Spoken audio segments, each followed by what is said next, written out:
ये वीडियो तो आपने सोशल मीडिया पर देख ही लिया होगा। एक जंगल है जहाँ के पेड़ बुलडोजर से काटे जा रहे हैं और पीछे मोर की आवाज आ रही है।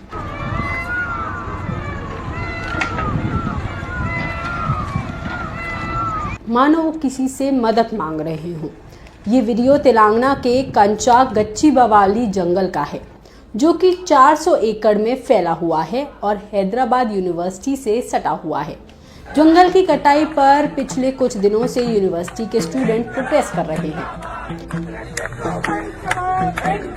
जिस पर फिलहाल सुप्रीम कोर्ट ने अगले आदेश तक रोक लगा दी है। लेकिन राज्य सरकार ये जंगल क्यों काट रही है, स्टूडेंट क्या चाहते हैं और इस पर रोक क्यों लगाई गई है, ये पूरा विवाद आखिर है क्या, हम आपको समझाएंगे इस वीडियो में। नमस्कार, मेरा नाम है साक्षी भारद्वाज और आप देख रहे हैं लोकमत हिंदी। हैदराबाद का ये जंगल डियर, मोर, हाथी और इंडियन स्टार टॉर्टोइस जैसे रेयर स्पीशीज के लिए नेचुरल हैबिटेट है।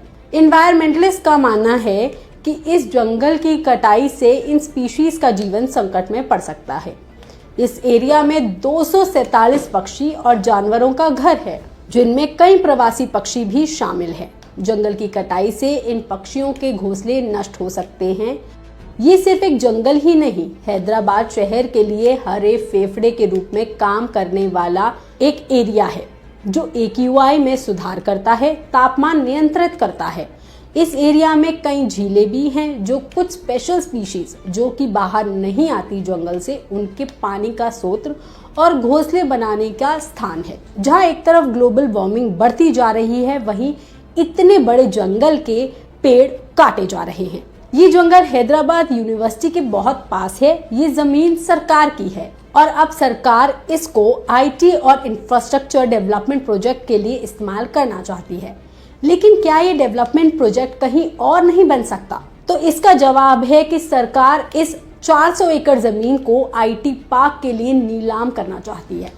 CM का मानना है कि इस IT पार्क से 50,000 करोड़ का इन्वेस्टमेंट आएगा और 5 लाख नौकरियां पैदा होंगी, इसलिए इस जमीन को क्लियर किया जा रहा है। वहीं स्टूडेंट्स और टीचर जमीन नीलाम करने के विरोध में हैं।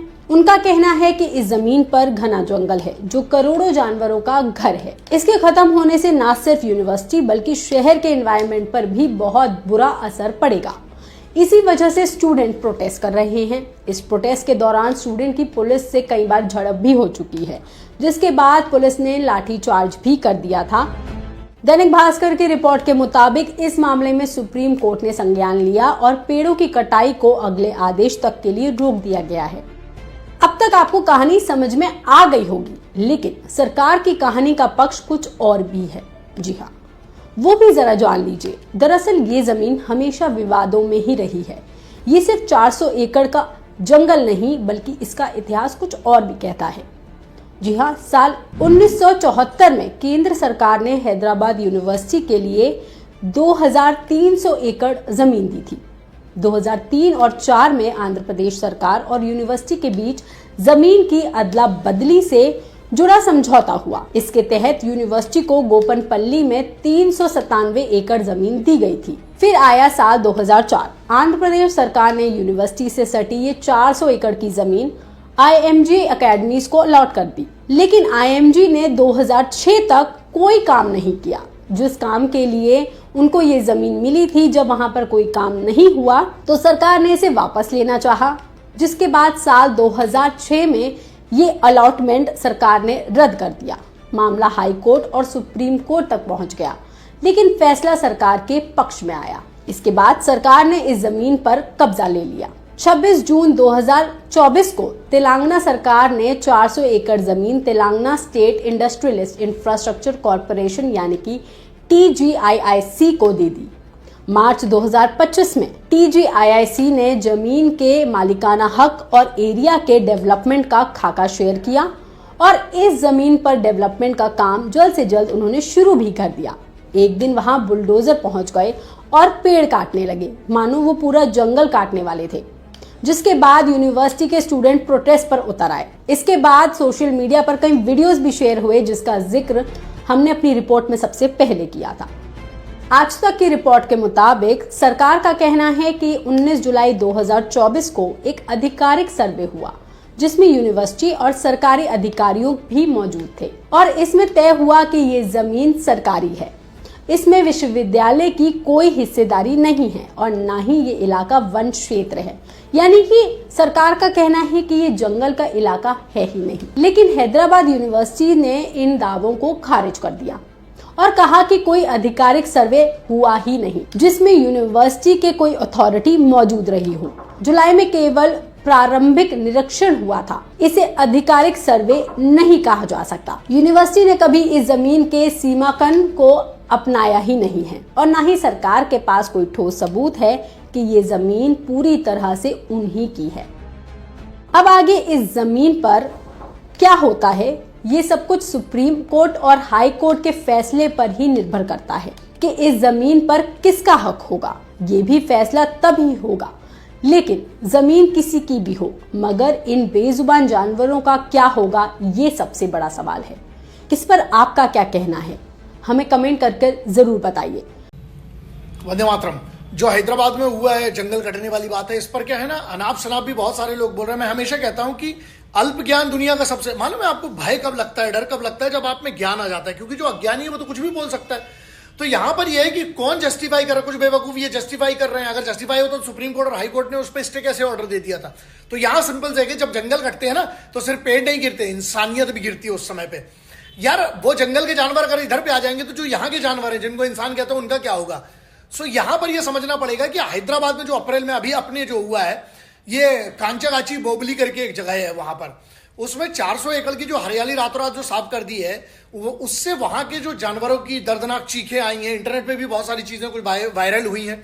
लेकिन क्या हम सिर्फ उस पर बगैर जानकारी के कुछ भी कर सकते हैं? तो इसलिए सबसे इंपॉर्टेंट क्या है कि आपको इतिहास जानना पड़ेगा। मैं हमेशा कहता हूं ना कि कानून अगर आप समझते हो, क्योंकि कोई भी चीज कोई बगैर कोर्ट के ऑर्डर के नहीं कर सकता, और सरकार का सबके ऊपर कौन होता है, इसीलिए तो बोला ना कोर्ट्स का है। तो इसमें यह है कि हिस्ट्री बताता हूं आपको। 1974 में क्या हुआ, आंध्र प्रदेश सरकार जो थी उसने एक यूनिवर्सिटी है, यूनिवर्सिटी ऑफ हैदराबाद को लगभग 2300 स्क्वायर फीट की 2300 एकड़ की जो जगह थी, जिसका ये 400 एकड़ का जो चल रहा है, कितने आधे लोगों को तो इसका बैकग्राउंड भी नहीं पता होगा, उसमें ये वाली जमीन भी शामिल थी। उसके बाद क्या हुआ कि 2003 में जो अभी की सरकार है उसने 400 एकड़ की जो जमीन थी उसको आईएमजी भारता करके एकेडमी, स्पोर्ट्स एकेडमी, उसके लिए स्थापित करने के लिए उन्होंने कहा कि यहां पर आप अपनी एक स्पोर्ट्स एकेडमी जो है उसको एस्टैब्लिश कर सकते हैं। फिर 2007 पे आते हैं, कहां से चल रहे हैं 75 74, फिर उसके बाद 2003 2007 की अभी बात करते हैं। आंध्र प्रदेश सरकार ने इसका अलॉटमेंट जो था उसको रद्द कर दिया। उसने कहा कि नहीं भैया, हमारी भूमि जो है वापस दीजिए। फिर क्या हुआ, 2022 में तेलंगाना हाई कोर्ट ने इसका फैसला दिया कि भाई यह जो 400 एकड़ की जो भूमि है वो राज्य सरकार की, ना कि किसी का बाप की, मतलब ना हम किसी प्राइवेट जो प्लेयर है उसको नहीं मिलेगी। इसके बाद स्टेट गवर्नमेंट की जो यूनिवर्सिटी की है, ठीक है। उसके बाद 2025 की अगर हम बात करें, अभी तेलंगाना जो गवर्नमेंट है उसकी, तो तेलंगाना गवर्नमेंट के हिसाब से जो इंडस्ट्रियल डेवलपमेंट के लिए, समझे आप, इंडस्ट्रियल डेवलपमेंट के लिए इसको ऑक्शन करने की योजना बनाई उनने ये कहा कि भाई हम इसको ऑक्शन कर देते हैं। उसके बाद क्या हुआ कि 2025 अगर सरकार ने जो है कि इस क्षेत्र को पेड़ों की कटाई की जो जैसे ही शुरुआत हुई, तो उसके बाद जिसको हम बोलते हैं ना एनवायरमेंटलिस्ट जो होते हैं, उन लोगों ने इसका वो क्या किया कि अपोज किया। उसके बाद प्रदर्शन चालू हुए, और कितना फर्क होता है सोशल मीडिया का आप ये समझिए। फिर उसके बाद 2 अप्रैल को तेलंगाना हाई कोर्ट ने जितने भी डेवलपमेंट के कार्य हैं उन पर रोक लगा दिया। उसने क्या कहा, उसके बाद 3 अप्रैल 2025 के दिन सुप्रीम कोर्ट, 2 दिन पहले सुप्रीम कोर्ट ने इसको कह दिया कि भाई पेड़ों की कटाई को आपको रोक लगाना पड़ेगी। राज्य सरकार को इस पर जवाब मांगा है कि भैया आप यहाँ आके जवाब दीजिए। अब इसका लीगल एस्पेक्ट समझ लीजिए, क्योंकि अगर आपको लीगल एस्पेक्ट नहीं पता है तो इसका मतलब यह है कि फिर वो हवाओं में सिर्फ इमोशंस पे नहीं देगी, आपको भावनाएं हैं तभी तो हम हिंदुस्तान को जमीन का टुकड़ा।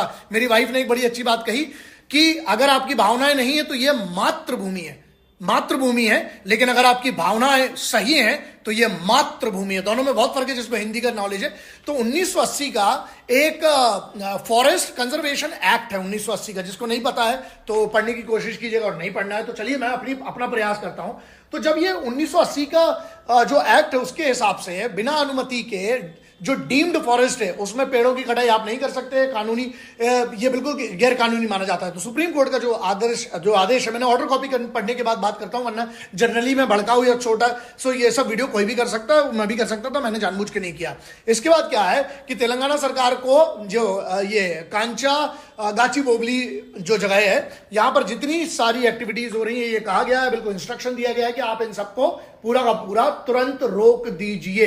इसके बाद जो इंटरिम थॉट्स मेरी तरफ से है कि हिस्ट्री जो है ना वो हमेशा गवाह रही है इस बात की कि अगर आप इतिहास से छेड़छाड़ करेंगे, प्रकृति से, इतिहास मतलब इतिहास से, और इतिहास में जो प्रकृति के बारे में लिखा है उससे छेड़छाड़ करेंगे तो इसका परिणाम बहुत गंभीर साबित होगा।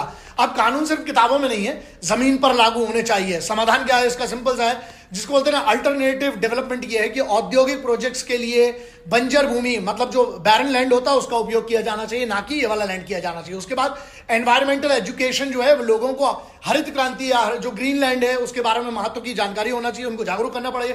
सख्त निगरानी इसलिए होना चाहिए कि जो, और तीसरा सिंपल सा सॉल्यूशन है कि स्ट्रिक्ट मॉनिटरिंग होना चाहिए कि पर्यावरणीय कानून उल्लंघन जो भी करता है, मतलब जो भी इस कानून को तोड़ता है, उनको ढंग से तोड़ाई होना चाहिए, उनके अगेंस्ट में कानून की तरह से पूरा का पूरा एक्शन लिया जाना चाहिए। अगर आज हम प्रकृति की आवाज नहीं सुनेंगे तो कल हमारी आवाज भी नहीं सुनी जाएगी। जंगलों की चीखें हमारे दिलों की, जो 3 दिन में झंझोर दिया है ना, ये समय आ गया भैया, सबको जागना पड़ेगा आने वाली पीढ़ियों के लिए। आप आज पेड़ काटोगे, कल सांस कहां से लोगे? तुम्हारा बाप देगा ऑक्सीजन पे? तो ये बहुत सारी चीजें हैं, but if we do not listen to the nature's voice today, no one will hear ours tomorrow. ये आपकी जिम्मेदारी, मेरी जिम्मेदारी, हम सबकी जिम्मेदारी है। अब बाकी जिनको समझ में आ गया तो बहुत अच्छी बात है, मैंने 1974 से लेकर आज तक बता दिया। अगर इसके बाद भी किसी को नहीं समझना, उनका कुछ नहीं हो सकता। मुझे लगा कि मेरी जिम्मेदारी है राष्ट्र के प्रति और उन बेजान जानवरों के प्रति भी, और उस प्रकृति के प्रति जिसने हमें सब कुछ दिया। क्योंकि मैं हमेशा कहता हूं सबसे बड़े गुरुओं में अगर कोई आता है तो वो कौन है? प्रकृति है, नेचर है। वो किसी में भेदभाव नहीं करता। भेदभाव करने के लिए है ना नेता नगरी पूरी की पूरी हिंदू मुस्लिम सिख ईसाई करने के लिए। अपना अपना ध्यान रखिए, और जिनने आवाज उठाई, जिनने मुझ तक ये वीडियो पहुंचाया, जो भी, उनके लिए बहुत बहुत धन्यवाद। आगे भी मैं कोशिश करूंगी कानून के हिसाब से समझें, इतिहास समझें, वर्तमान में क्या हो रहा है, और ये समझें समाधान क्या हो, क्योंकि सिर्फ समस्याओं पर अगर बात करें तो आप भी एक समस्या है। जय हिंद, वंदे मातरम, इंकलाब जिंदाबाद, भारत माता की जय।